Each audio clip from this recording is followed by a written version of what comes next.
And I'm very honored to be able to welcome our next guest here. She's Natalie Sanandaji, Communications Officer of Combat Anti-Semitism. She visited the music festival on the 7th of October and she survived. So Natalie, welcome to our event here. Can you hear me? Yes, I can hear you. So Natalie, du hast an So Natalie, Festival in der Nähe vom Kibbutz Re'i. you were part of the festival close to the Kibbutz Re'i when the terrible attack took place on the 7th of October. What did you experience and how did you survive? Can you share a little bit of how it was for you? Yes, so I arrived at the festival with 3 friends.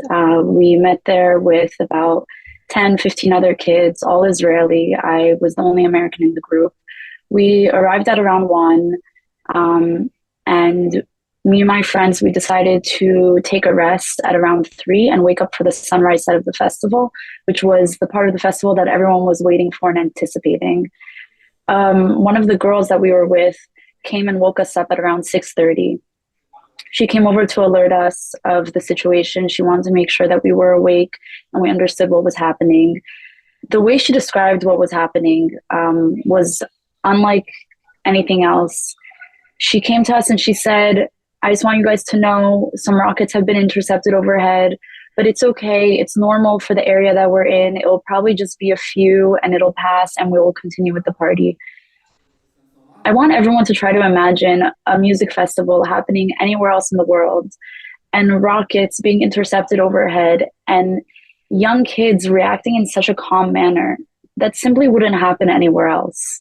But for Israeli kids, unfortunately, this is their reality. This is something that they grew up with. This is something that they live with on a regular basis. They've been in bomb shelters countless times in their lives.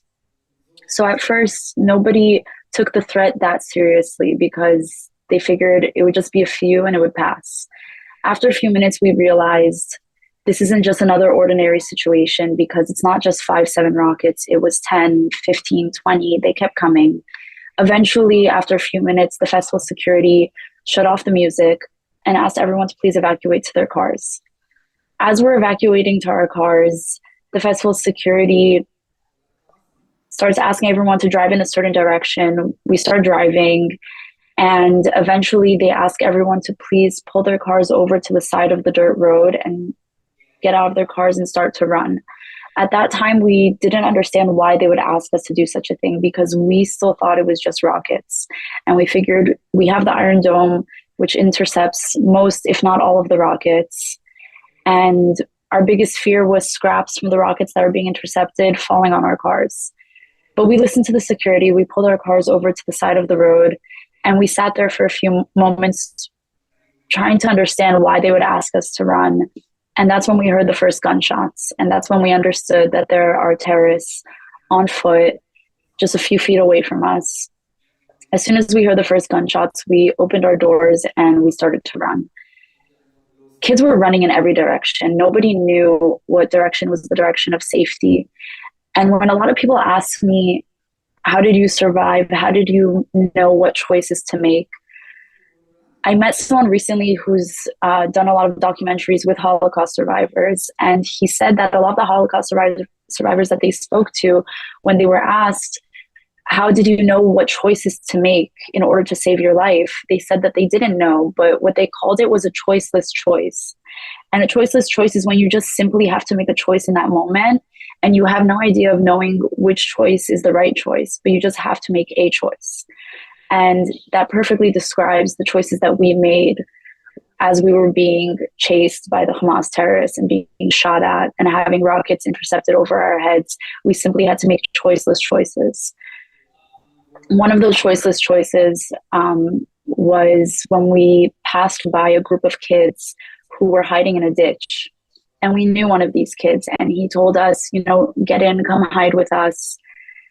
And we started to get into the ditch and go down. And as we're going down into the ditch, one of my friends says, no, this is a bad idea. If we go in this ditch and the Hamas terrorists find us and they come from above us, we have nowhere to run. They're just going to shoot us down and kill us. So we decided to continue running while maybe 10, 15 other kids decided to stay back and hide in that ditch. And we later found out that they were shot and killed. At certain points, we were running in a certain direction, thinking that we're running to safety. And then suddenly we would see dozens of kids running in our direction. And we realized that they're being pursued, that they're being chased after by a terrorist, that they're being shot at.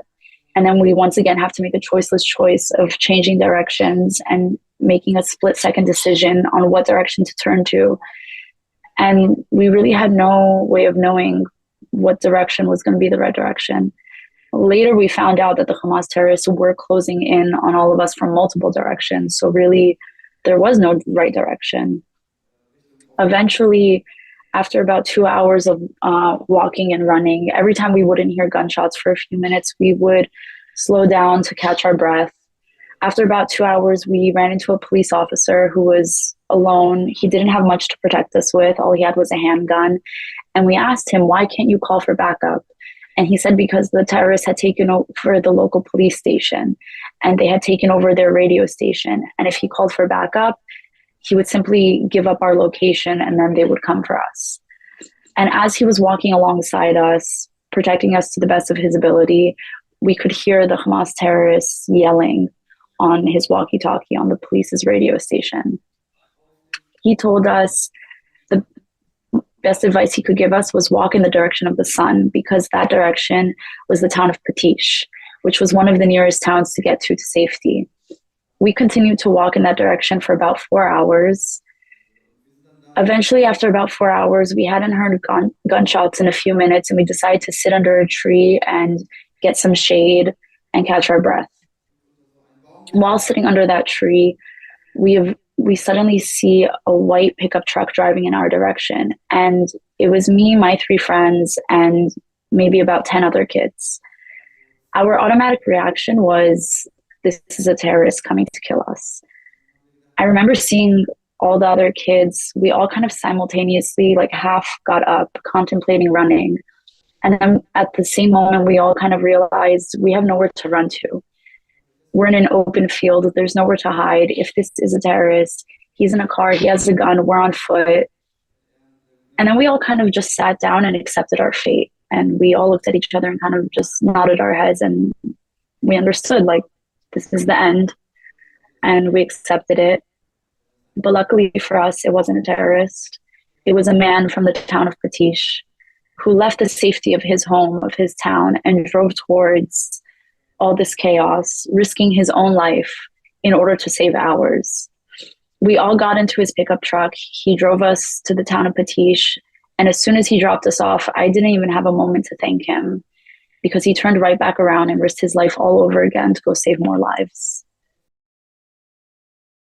Wow, Natalie, diesen Bericht zu hören, ist sehr... Wow, Natalie, hearing this is deeply moving and disturbing, and it is so important to hear that firsthand, to understand that this is so real. The attack of Hamas was so real, 100%. And when I heard your story, I was wondering, you work for the Combat Anti-Semitism movement, but how will your life continue after such a terrible experience? What is the message that you want to share with people? I think that as a survivor, first of all, I feel that it's important and it's almost my duty to speak out for those who can't speak for themselves today, those who were killed in the attack, those who are still being held hostage a month later. I feel that it's important to be their voice and to share my story on their behalf.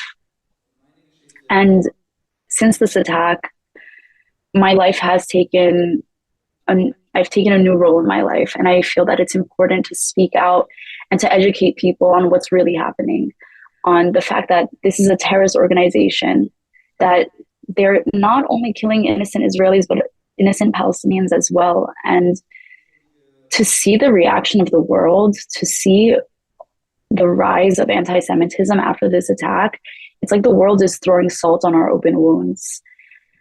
And unfortunately, especially in America, I feel that a lot of this hate comes from the education system, and the education system is truly failing us. And I need to keep speaking out in order to maybe maybe educate those who have been taught the wrong facts, who have been taught lies.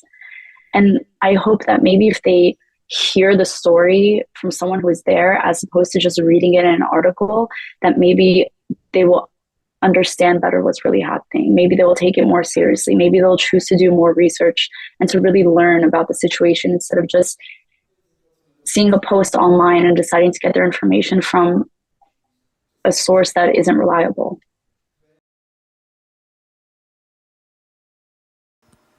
Vielen Dank, Natalie. Und wir werden Wow, thank you so much, Natalie. And we will take your story and we will share it. von unserer Seite alles tun, dass And from our side, we'll do everything in our power so the truth about what happened and the truth about anti-Semitism will be heard in Europe, worldwide, wherever we are working, that it will be known. So thank you so much, Natalie. Give her a big, big warm hand. Thank you for sharing and being with us.